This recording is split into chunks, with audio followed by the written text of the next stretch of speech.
What up, y'all? So, the two videos I posted recently about surviving grizzly bear country, I also posted those videos on Facebook and on my TikTok, and I had several people say, you live in Spokane, Washington, not Alaska, not Wyoming, not Montana. What would you know about bear encounters? Well, that is the assumption that people are making, that I have not experienced areas of danger from large predators, when the fact is I lived in Matanuska Valley in Alaska for a year when I was younger and a criminal, and I had some warrants for my arrest in Spokane, and I ended up going to California, and then I had some cops approach me there, so I left there with a friend of mine on a boat, went to Seattle, again was approached by cops and ran, and ended up taking a ferry to Alaska to live with a hunting guide friend of mine who lived in Matanuska Valley, who offered me a place to basically get through at the time I had a pretty bad addiction, and he wanted to give me a safe place to get my head together before I tackled my legal issues and turned myself in, which I eventually did, and now I've been trouble-free for over a decade. I'm a single dad. I have degrees, no warrants, no debt, really. Like, I'm doing well in my life, in theory, not compared to some people, but compared to what anybody would have expected when I was younger, doing great. Point is, when I was in Alaska, I lived with a hunter-trapper and an Alaskan hunting guide, and he taught me a lot about large predators. And one of the things that he taught me is that real-life experiences trump a lot of the data that you have out there. Like, number one, you don't need a hand cannon or a huge magnum rifle to be well protected in grizzly bear country. He said basically that, a lot of people who hunt are of small stature, and trying to shoot a 454 Casull or a 500 Magnum at a short range with a charging bear with adrenaline going, you're going to die. You're going to be bear shit. You're going to be a statistic. And most of the time, the reason why those are not reported in these videos of, a handgun defense against bears and stuff like that is dead men tell no tales. Most of the data that they have is from witness statements and survivor statements on, effectiveness. A lot of times these hunters just go missing, and people have to assume what happened, unless there's somebody who's well known, who has made a lot of people aware of what they're going, their timeline, all that kind of stuff. They just disappear without a trace. Because if you're hunting in the backcountry without an established route, people know where you're going. There's millions of square miles of forest and stuff in the Yukon and Yellowstone National Park in Wyoming and British Columbia and Canada, and those people just become missing person cases forever because the animal eats them. And unless somebody happens to take that exact same path and discover the evidence pretty recently after they've been killed and is able to deduce what happened based on that evidence, there's no way to use that to extrapolate data for these videos or reports. So basically what he told me was, get the most powerful, high-capacity weapon that you're comfortable with firing and can be proficient with, and then figure out ways to practice with high-stress situations with you and your target moving, because in reality, nothing's sitting still when you're trying to shoot it unless it's killing your friend or something in front of you. You're going to have to hit a moving target. You're going to have very limited time, which is why in that last video I preached the importance of practice and muscle memory versus just the knowledge of how to apply that. Knowing how to draw a weapon fast and get on target doesn't translate into the real world, because until you're in that situation, there's no way that you're possibly going to know how you're going to react. Well, in going with him on his trapping lines deep in Alaska and Matanuska Valley, we had a lot of animal encounters. And in 4 cases, we had a defensive encounter where we had to shoot an animal. And this is just in 1 year. We had actually a bull moose in rutting season charged us when we were on the trail and we had nowhere to go, so we had to shoot him. Then 2 black bears, and then a grizzly bear. The grizzly bear was a sow with cubs. She's about 450 pounds. She's in a dead sprint. He deployed bear spray. She ran right through it. At the time, he was letting me carry his 10 millimeter, and I shot the bear 4 times at very close range before she dropped. And that was actually a really big problem too, because when we reported it to Fish and Game, we had to switch up the story because I was 19 and you have to be 21 to carry a pistol. So I would have gotten in big trouble. I was already on the run, and that actually was the last event that happened, and I ended up getting arrested and extradited to face my charges because we had to talk to Fish and Game. They ran our names. Eventually, Alaska state troopers figured out I had a warrant. It was a felony warrant. I ended up beating it. It was a domestic violence case on a man. He had stolen from a friend of mine. I had a girlfriend of mine get him some messages and get him interested, lured him into an abandoned house, beat the shit out of him, made him walk to the hospital in the snow barefoot like 3-4 miles with no clothes because I robbed his ass. Well, I got in trouble, big trouble. And so I ended up beating the case. He didn't show up to court. They dismissed it, whatever. Then he killed himself a year later because he was an addict and was going through a lot of other stuff. But anyway, that's neither here or there, but that's the background on why I was in trouble and running from the law. So basically, in those instances, I learned a lot of things. Number one is when you're getting charged by an animal, it happens way faster than you think. Movies, there's always all this dramatic build-up. No, it's not like that. Almost any time you get charged by an animal is because you surprised it at very close range, and those animals move faster than your mind can even comprehend. Although, in the moment, it actually is very slow because it's not a lie when people say that time slows down. It literally, everything happens in slow motion. Like when that sow charged, I literally was like watching her movement of her body and her fur bouncing and her jowls moving as, you know, her weight went up and down as she was sprinting.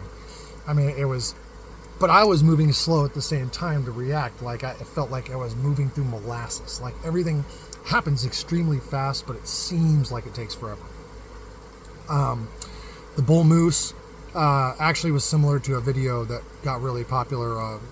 We were snowmobiling and came around a bend on the trail. It was very narrow. There was a bunch of trees really close into the trail that were really thick, and we came around a bend in the trail. The trail was only about 12 feet wide, and we came around this bend, and there was a 1,350 pound massive rack bull moose whose eyes were already bloodshot, snot dripping out of his fucking jowls. We guessed that he had just got done with fighting with another bull. Anyway, he immediately charged us, and at the time my buddy had a 50 Beowulf AR-15, and I had his 10 millimeter, and I emptied the magazine center of mass on that bull moose, and he shot it twice in the head with the 50 Beowulf before it dropped. They are extremely tough, especially with their hormones and adrenaline going. Hell, I think a bull moose is tougher than a boar grizzly, 100%, and more dangerous. Because that's a lot of weight. It doesn't have to tear you apart with its claws or bite you like a grizzly. If it gets within range of you, you're dead. 100%. It'll either gore you or stomp you, and 1,500 pounds of moose hoof coming down on you, you don't survive. And then the 2 black bears was actually where I learned to have a healthy fear of black bears, because we had probably 9 other Kodiak bear encounters in that time, and they almost always left. Both of the black bear encounters were male black bears. It was springtime, and so they were just coming out of hibernation. They were hungry, and both of them were, one was 260 pounds, the other one was 320 pounds. Big boar black bear. They charged. Bear spray didn't matter. Nothing mattered. And a black bear, if it attacks you, even if it's a defensive attack, it will turn into a predatory attack, just like polar bears. Grizzly bear sow attacks you, almost always she'll leave you alone once she thinks that you're dead. Very rarely will that turn into a predation attack.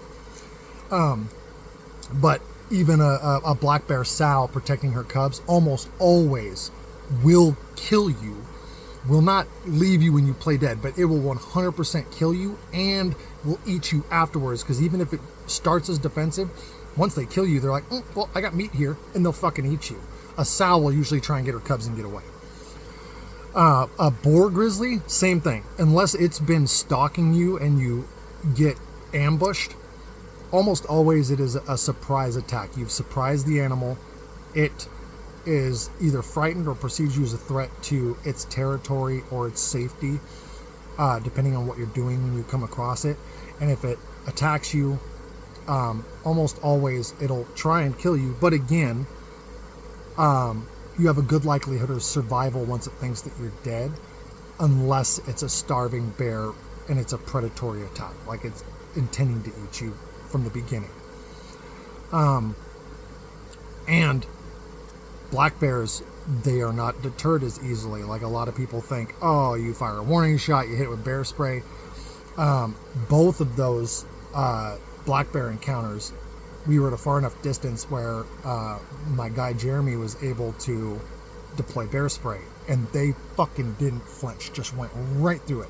Whereas all the grizzly bear encounters that we had, where we either got bluff charged or were at a close enough proximity and the bear started displaying aggressive behaviors, we sprayed it, or he sprayed it, before it even charged, and almost immediately they ran off and were gone. And we didn't hear them, see them. They didn't try and circle around us, downwind, anything like that. They were gone. The sow, the only reason why was because she had her cubs, and that was understandable. But what I've learned since then is that I would much rather have a gun that I am proficient with, that I'm confident with, have tested its reliability and ability to penetrate and have good expansion, which is why the gun that I carry is not a 10mm, it's not a 357 or a 44.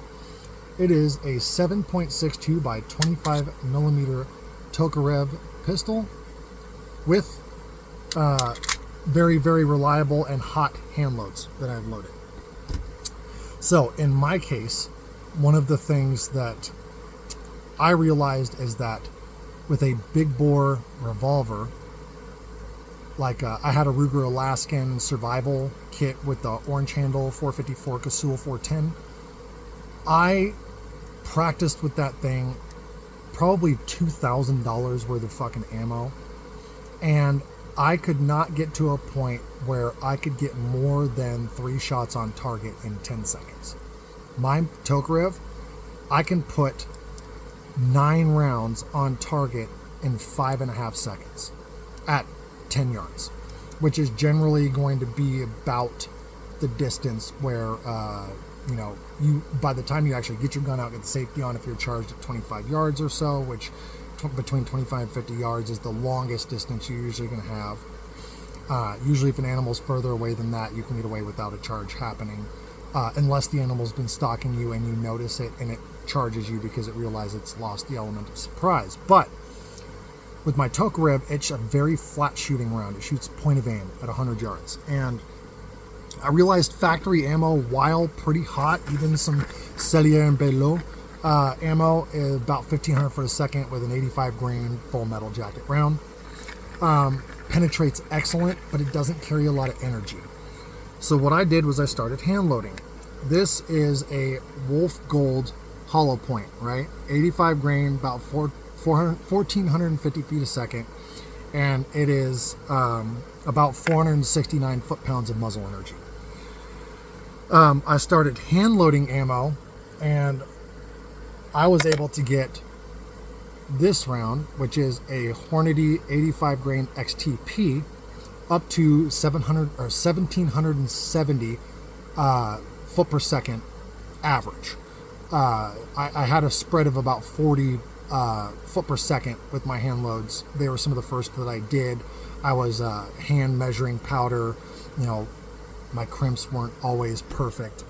So I ended up being able to get low 600 foot-pound muzzle energy out of those. And they explode when they hit something. Like this is one of the fired Hornady XTPs I was able to recover from some water jugs. And I know the lighting kind of sucks, sorry, but as you can see, really good expansion, expanded to about 40 caliber, maybe a little bit larger. And it just dumps energy. Like it explodes a water jug like a rifle. I mean, just violent energy transfer in the first jug. However, you know, if you're in Grizz territory, that's not going to do you a whole lot of good unless you get very, very lucky on shot placement. Hit an artery, hit the spine, actually get it to punch through the skull. And that round at close range probably realistically would penetrate a grizzly bear's skull into the brain cavity. But I wouldn't trust it to. And with the limited time that you'll have, I mean, it blew the first water jug up like a rifle. I have videos on this channel showing that. And it still penetrated another 4 water jugs. So it still penetrated after expansion. But a grizzly bear is one of the toughest animals to kill unless your shot placement is perfect. Unless you're using a very heavy hitting gun like a 45-70, 50 Beowulf, 458 SOCOM if you're in an AR platform. Even like there's plenty of info out there where a 375 Holland & Holland Magnum, which is a heavy hitter, it's a dangerous game rifle. Like that you could shoot an elephant with a 375 H&H and drop it with a brain shot. Grizzlies have shrugged off 8-10 rounds of those before they dropped, and were still able to harm or kill people. So shot placement, knowing the vulnerable spots of a bear, very important if you're going to be in bear country. But one of the things that I realized when I started hand loading is that opened up a lot of options for me. So on top of those hollow points, 3 of the other rounds that I load this is a Hornady 110 grain 30 carbine full metal jacket round. And I managed to figure out some powder combinations and loadings that were able to keep me under max pressures for my gun and get me up to about like 1,450 to 1,500 foot a second, which is on par with the velocities of factory 85 grain ammo, but with much heavier hitting, about 550 foot-pounds of muzzle energy versus the 440 to 470 foot-pounds that you get from a factory 85 grain loading at the same velocity. And not just that, but during testing, I was able to penetrate 60 inches of ballistic gel, which I know is not a Grizzly. So one of the things that I did was I wanted to do some testing to figure out its actual effectiveness with different stuff. So I bought some beef shoulder, very, very thick bone, very thick and heavy, dense muscle.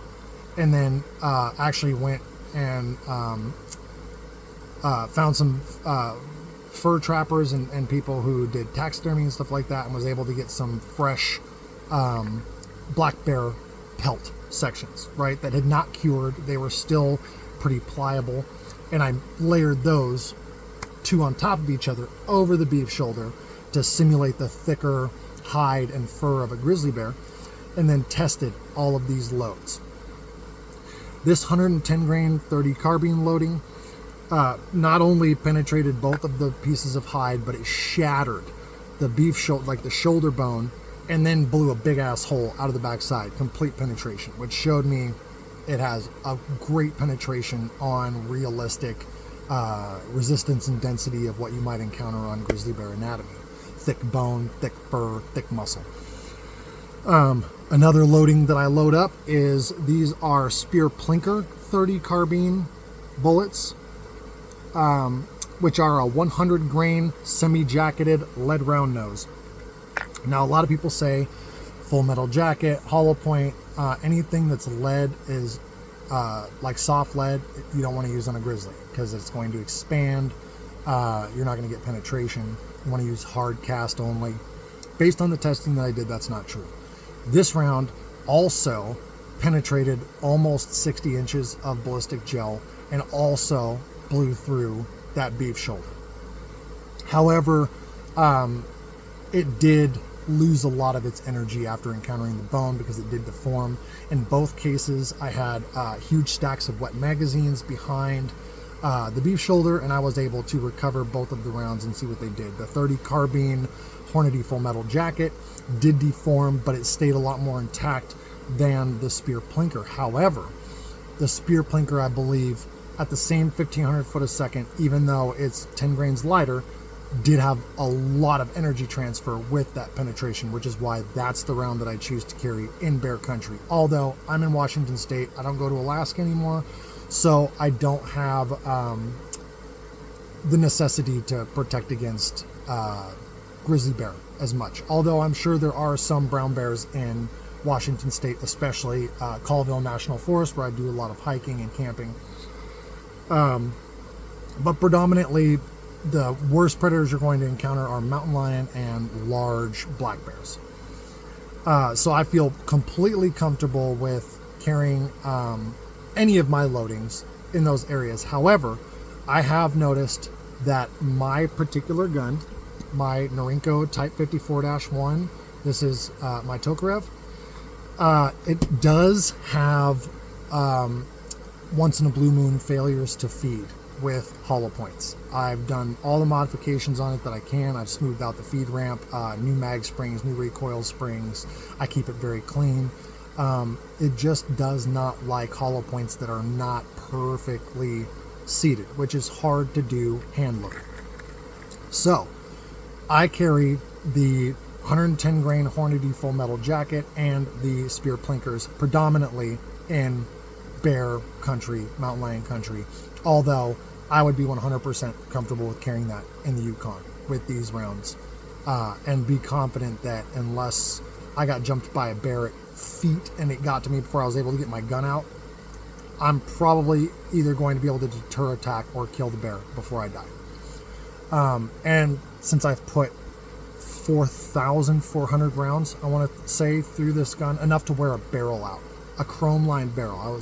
I actually shot enough to where it I was getting accuracy issues from inconsistencies in barrel diameter all the way down. It had actually worn through the chrome lining, and the gun, when I originally got it, somebody had shot corrosive ammo through it, so there was minor pitting and stuff. So I bought a brand new barrel, and it is like a tack driver, 100% accurate. I am fully confident with my ability to use it. I've practiced drawing it. I've got a compensator, as you can see on the barrel, which reduces muzzle flip. Very important because it's pretty snappy, but the recoil is not much worse than 9mm. However, with my hot hand loads, without the compensator, it's a lot of recoil and a lot of muzzle blast. And the muzzle brake compensator also actually, for some reason, has reduced a lot of the muzzle flash, which if you're at night and you're trying to do a defensive shooting and you don't have several people with flashlights with you able to keep that barrel illuminated, you might only have your flashlight in your hand, you're shaking, and it's very hard to hit a moving target at night. Although I would not suggest moving around at night alone in bear country. That's just fucking retarded. But if you were in an emergency situation, you got caught in some really bad weather, didn't have the proper gear, needed to get to safety, it's nighttime, you don't have any choice but to hike out right now, I want something where I'm not going to get flash blinded. And if you've ever had one of those big bore Magnum revolvers or rifles, the muzzle flash on them is fucking insane, and you will get night blinded.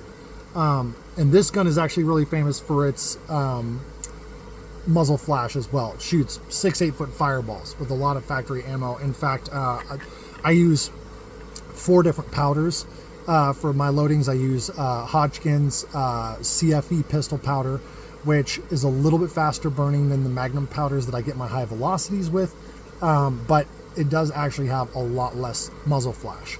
So for these for the lighter bullets, I like to use that. For the heavier bullets, I like to use Hodgkin's H110 or Winchester 296 or Accurate number 7, which is actually a powder that was designed to to reload the 7.62x25mm Tokarev cartridge.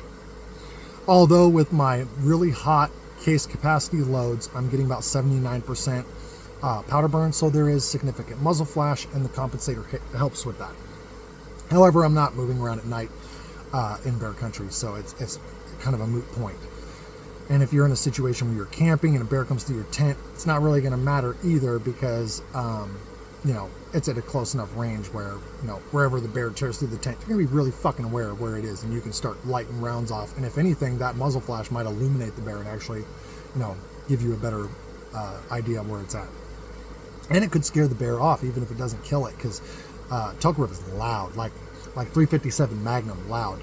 And so that muzzle flash in its face with, a really fast bullet hitting it and a massive blast of sound might scare the bear off without even actually having to kill it.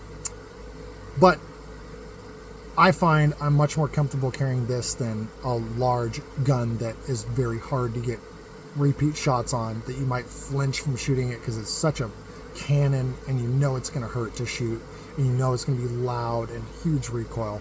I would feel much safer with this pistol. Another loading that I have would be this is a Rainier Ballistics 100 grain fully jacketed flat nose round. So the interesting thing about this is it gets really good penetration, but at these velocities it actually expands. This is a 32 H&R Magnum bullet that I've resized from 0.311 down to 0.309 to fit the optimal diameter bullet for my chamber and barrel that I've slugged. And so these feed well, even though they're very similar in shape to a hollow point. For instance, this is a Rainier Ballistics 100 grain hollow point, and as you can see, very, very similar. The only difference is one's a flat nose, one's a hollow point.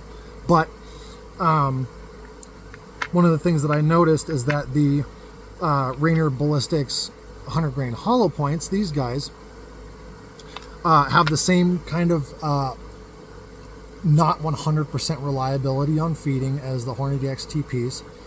The gun just doesn't like hollow points. They weren't designed to use them. They use ball ammo for 100 years, whatever, since the TT-30, which was designed in 1930 by Russia. And it just feeds a bullet with an enclosed face a lot better, whether that's flat nose or full metal jacket or a lead round nose. It just feeds them better. So that's what I choose to rely on, plus I get better penetration. However, these Rainier Ballistics rounds, I also really like for wildlife defense, because they feed just as reliably as my full metal jacket and round nose bullets. However, at the velocities I'm pushing these to, they actually expand almost the same as the Hornady XTP when they hit a hard target, and they penetrate like a full metal jacket. So you get delayed expansion. So they go deep at high velocity and then expand and dump all their energy where the organs would be, the lungs, the heart, and they punch right through bone. I also tested these on a beef shoulder. Although these did not make it all the way through, they did go through both hides, blew the bone up even worse than the full metal jacket ones, and then actually were poking out of the meat on the other side before they hit the wet magazines. I was able to just like pull the beef shoulder over and pull the bullet out of the back fully expanded. Whereas the Rainier Ballistics hollow points, after I resized them, I noticed it must have weakened the jacket, because these turned into frangible rounds. These so the Hornady XTPs don't have jacket separation or anything like that. I didn't have to resize those. Those were an offering I bought that were 0.309 diameter already. A lot of people get that same size in a 90 grain XTP. I couldn't find those at the time. I got a really good deal on these, so I just bought these. But these, actually, I believe they have less muzzle energy per my calculations, they're about 580 foot-pounds versus the 619 to 624 foot-pounds I get out of the XTPs. But on water jugs, wet magazine, ballistic gel, they have the most nasty wound cavity I have ever seen out of a sub magnum pistol. And they basically, it hits, the hollow point explodes into fragments, and then the backside of the bullet continues to penetrate really far. It actually blew up the first 2 water jugs. I had 6 in a row. The first 2 water jugs exploded like a rifle, but the rear end of the bullet continued to penetrate through the rest of the jug. So I got exceptional penetration out of it, probably because of the front half of the bullet exploding. So it caused a huge wound cavity on the surface.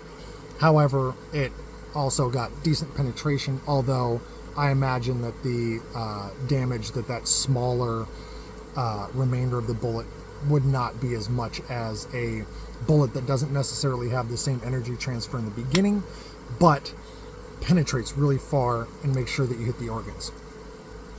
So basically, in conclusion, unless I'm in grizzly bear territory, I'm going to carry the best of both worlds, which is the Rainier Ballistics full jacketed flat nose 100 grain 1500 feet a second. If I am carrying for personal defense, I'm going to carry the first shot a Rainier Ballistics hollow point, because on a human being this would be devastating. But I don't have to worry about the over-penetration that I might worry about from the Hornady XTP, because even though it expands, it still penetrates exceptionally well, I think because the bullet stays together so well. And these do, they have a little bit less aggressive of a hollow point.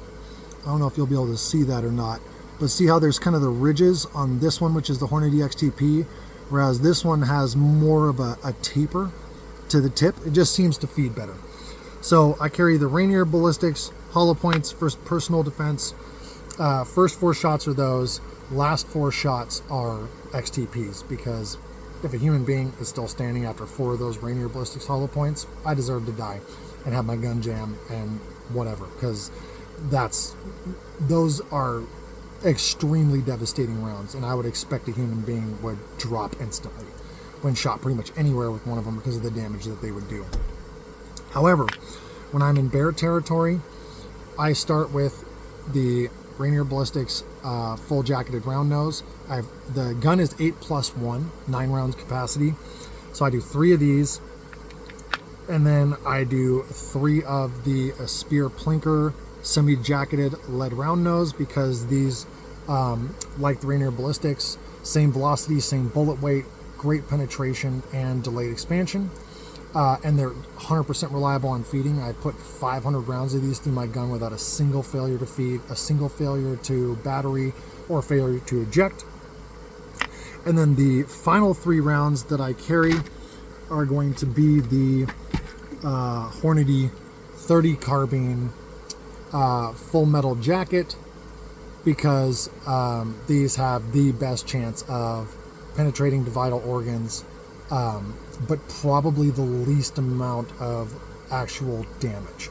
So the way I figure it is, if I am able to get off those first 6 rounds on a grizzly bear or a dangerous game animal, bull elk, bull moose, large black bear, and my shot placement is good, then I must not be getting good enough penetration, and hopefully by the time an animal's on top of me, whatever, point blank range, bam, these rounds will not fail to penetrate any animal in North America, as far as I'm concerned.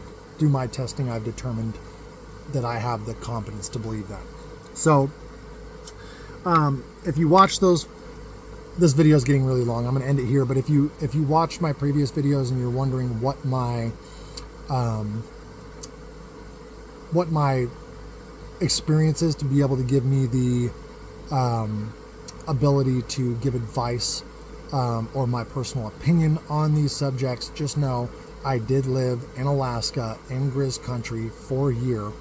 I had grizzly encounters, black bear encounters, bull moose encounters, and I've trained extensively and done tons and tons of testing with this gun and the ammo that I use in it to recognize its effectiveness in multiple situations. So when I give advice, I'm not giving advice from a place of zero knowledge. I'm giving advice from a place of more knowledge than most people have. Obviously not the same amount as a person who hunts coastal brown bears every year and has lived in Alaska for 50 years. But I'm not ignorant when it comes to dangerous game, bear country, and effective defense. What I know is I would trust my life for any of these rounds against any North American animal, aside from maybe bison, but I wouldn't go near bison, first of all. If I was in Yellowstone, I'd stay the fuck away from them. And if I'm going to be in bear country, I'm also going to have many other deterrents. I have bear spray, and I also have a large hunting knife. And I don't ever plan to be, caught in a situation where I'm going to orphan my child because I was ignorant. So I have done a ton of research. I have watched survivor stories. I have experienced Alaskan Yukon myself.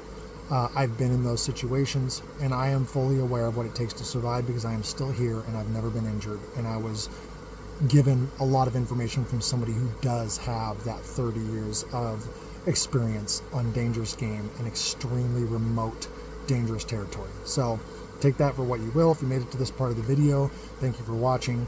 Hopefully you subscribe. If you have any questions, ask in the comments. Talk to you guys later. Stay safe out there.